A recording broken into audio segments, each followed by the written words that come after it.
दोस्तों, चाहे बात अनार की हो, आम की हो, अमरूद की हो, लीची की हो, अंगूर की हो या फिर टमाटर की हो, इन सभी फलों में एक समस्या बहुत ही आम है और वो है फल फटने की समस्या।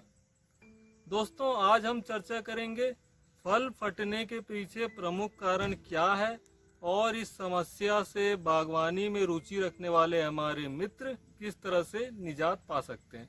नमस्कार दोस्तों, मैं डॉक्टर केशव चंद्र राजहंस पुनः उपस्थित हूँ आप सभी के समक्ष एक बहुउपयोगी तकनीकी जानकारी के साथ। दोस्तों, फलों की जो कीमत होती है बाजार में, वो फलों की सुंदरता और फलों का जो चमक है उस पे निर्भर करती है।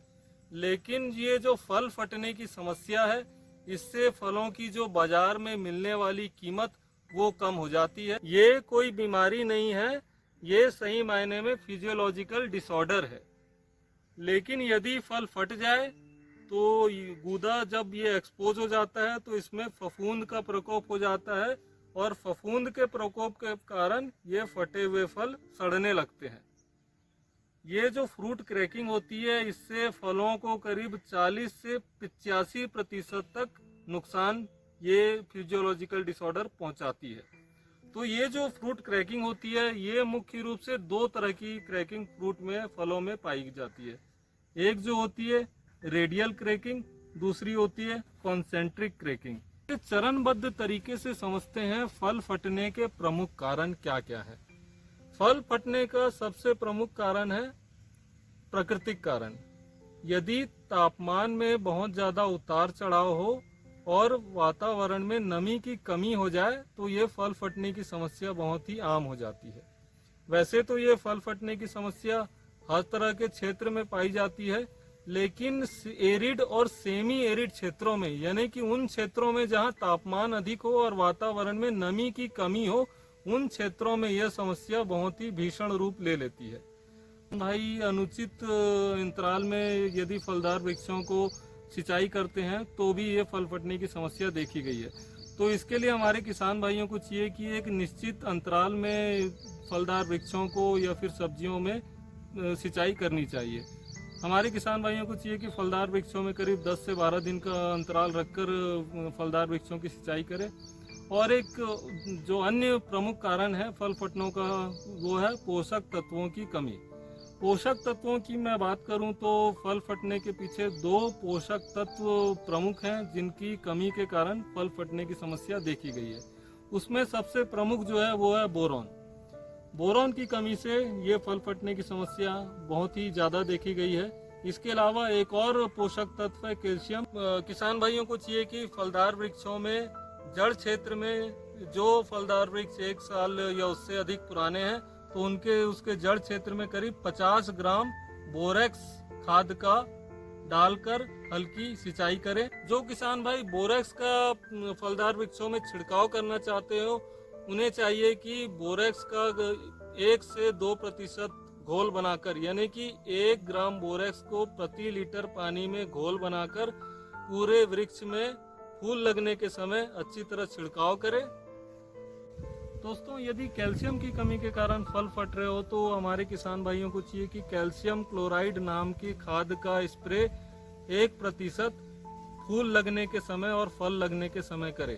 1% यानी कि 1 ग्राम कैल्शियम क्लोराइड को 1 लीटर पानी में अच्छी तरीके से घोल बनाकर पूरे वृक्ष में अच्छी तरीके से छिड़काव करें। अगर में फल फट रहे हो तो इसकी रोकथाम के लिए बेगिंग जो है बहुत ही अच्छा एक माध्यम है।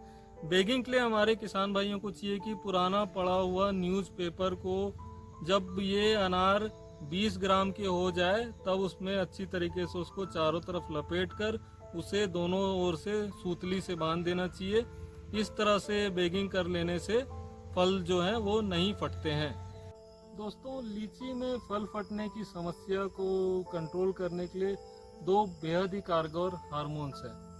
यदि हम GA3 40 mg प्रति लीटर पानी में घोल बनाकर फूल निकलने की अवस्था में पूरे पेड़ में छिड़काव करेंगे तो जो फल फटने की समस्या होती है लीची में वो नहीं आएगी। दूसरा हार्मोन है NAA, जो कि बाजार में प्लानोफिक्स के नाम से आता है। यदि प्लानोफिक्स की 20 mg मात्रा को हम 1 लीटर पानी में घोल बनाकर पूरे वृक्ष में फूल निकलने की अवस्था में छिड़काव करें तो ये जो फल फटने की समस्या है इससे निजात मिलेगी। दोस्तों, यदि किसी बगीचे के चारों ओर विंड ब्रेकर ट्री यानी कि वायु रोधक वृक्षों का रोपण कर दिया जाए तो भी फल फटने की समस्या से निजात मिलती है। ये जो विंड ब्रेकर ट्री होते हैं ये मुख्य रूप से देसी वृक्ष होते हैं, देसी फलदार वृक्ष, जिसमें मुख्य रूप से देसी आम, देसी जामुन, बेर, इन वृक्षों को हम पास पास लगाएं पूरे खेत के चारों ओर। इससे ये फायदा होगा कि जब गर्मी के दिनों में तेज गर्म हवाएं चलेंगी तो ये जो फलदार वृक्ष होंगे जो हमने चारों ओर घेरे के लगाया हुआ है उनसे उन जो वायु है उसकी तीव्रता कम हो जाएगी और जो शुष्क वायु है वो हमारे फलों को फटने नहीं देगी। तो इस तरह से सावधानियां बरतने से आप अपने फलों को, फलदार वृक्षों में लगे फलों को फटने से बचा सकते हैं। फलों में जो रंगत आएगी वो भी बहुत अच्छी आएगी, फल जो होंगे अच्छे आकार के होंगे और बाजारों में आपके फलों की जो कीमत मिलेगी वो आपको उचित मूल्य मिलेगी। तो दोस्तों, फिर मिलेंगे एक नई उन्नत तकनीकी जानकारी के साथ। तब तक के लिए नमस्कार, जय जोहार, जय हिंद।